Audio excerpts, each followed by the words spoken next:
Hi guys, what I wanted to talk to you about today is the story of my wedding dress.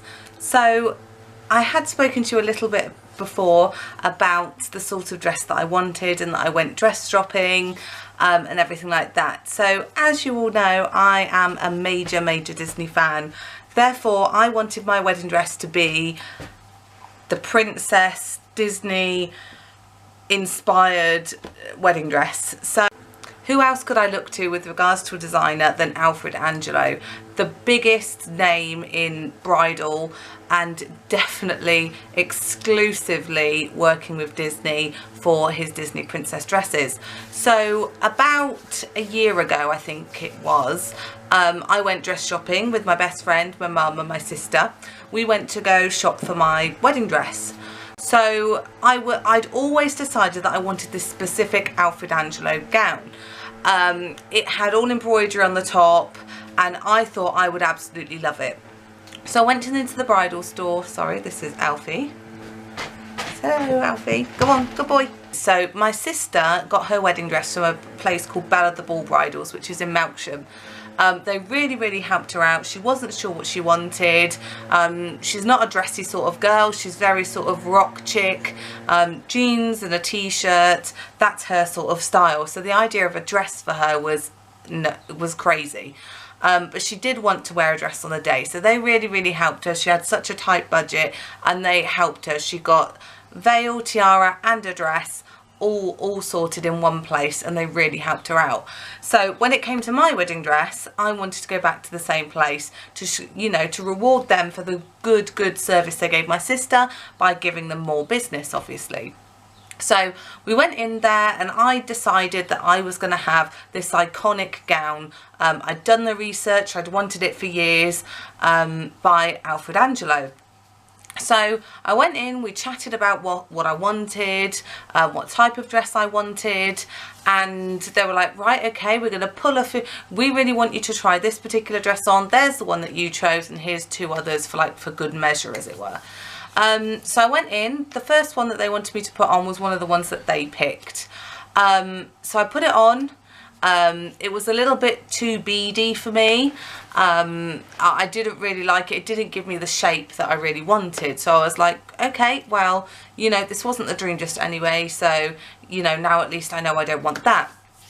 Then we went and we tried the dress that I thought that I wanted.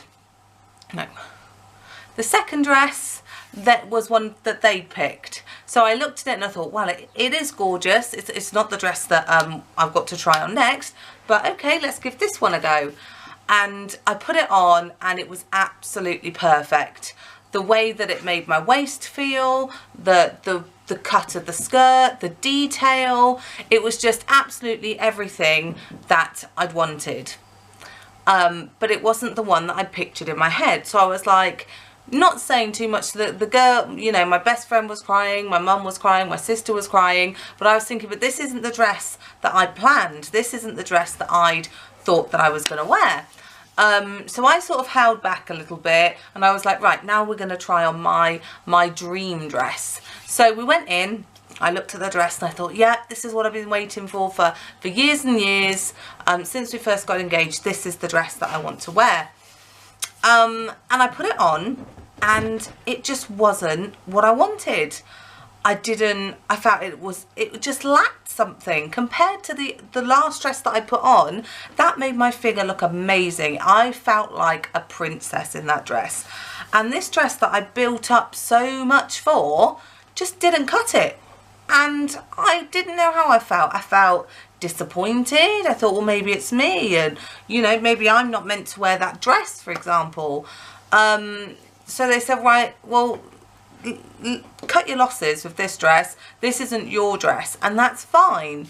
So next what we did is we put on the last dress. So the last dress, again, was beautiful, but it wasn't matching up to that second dress that I put on.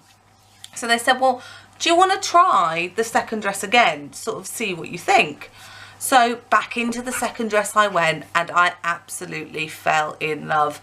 I had that moment that this is my dress. There's no other dress that's going to make me feel the way this dress makes me feel. There's a couple of things that I'm doing to it. I want to have a corset back put into it because I love the look and the elegance that a corset back gives you. I don't like zips or button dresses, so that's going to make it personal to me, and a couple of other tweaks to make it individual to me. So that was fine. So we placed our order, and that, as far as I was concerned, was going to be that. So this was a brand new dress that I tried on. That salon had only just got their dresses that they'd ordered. Relatively new salon, new shop, so they brought in Alfred Angelo as their new stockist. Not long after that, my other half heard on the radio that Alfred Angelo had gone into an administration. So I thought, well, you know, he's just had a heart attack. He's not working, so there's no way that there's nothing that I can do. I'm going to have to say goodbye to that dress. You know, this was a big thing. All the factories were shut down. All the shops were shut down across the world. That was it. No more Alfred Angelo dresses at all. So I sort of focused on Paul and Paul's needs, and obviously him being off with a heart attack and making him feel better, and just trying to earn as much money as I can to make us stay afloat and pay all the bills. So I must admit, I did get upset during the different times, different brides talking about their wedding dresses, forums, videos on YouTube, and I thought, well, I found my dream dress and I can't have it. So I was really, really upset. But I let it go. I thought, you know, this is just one of those things you've just got to let go of. So Paul eventually went back to work at the end of January, beginning of February, end of January, beginning of February. And he said to me about 2 weeks in, he was like, right, in a couple of weeks, in the April bank holiday, over Easter, me and you are going to go down to Bella the Ball Bridals. Paul said to me that he'd been chatting to Bella the Ball Bridals and he'd set up an appointment for me to go to them and see if they can help me out like they did my sister. So I agreed. I did think, okay, it's quite a few hours drive just to chat when they already know what I want, but I thought, okay, Paul's gone to the effort of contacting them. They've gone to the effort of trying to help me out. So I thought, yeah, why not? Let's go. So Paul parked up. We both went into the salon because they said they wanted to put a face to a name. And he asked the lady, so how long do you think we're going to be? And she said 30 to 45 minutes. So I'm thinking, what are we going to talk about for 35 to 45 minutes? It's going to be simply, you saw my dream dress. I want something like that. I'm not going to have that. What do you have? But I thought, again, let's just go along with it. So Paul went off to go and have a coffee in Costa, and I sort of just stood there, and the lady said, so talk to me. And I was like, what do you mean? She goes, well, tell me what you're thinking. What can we do today?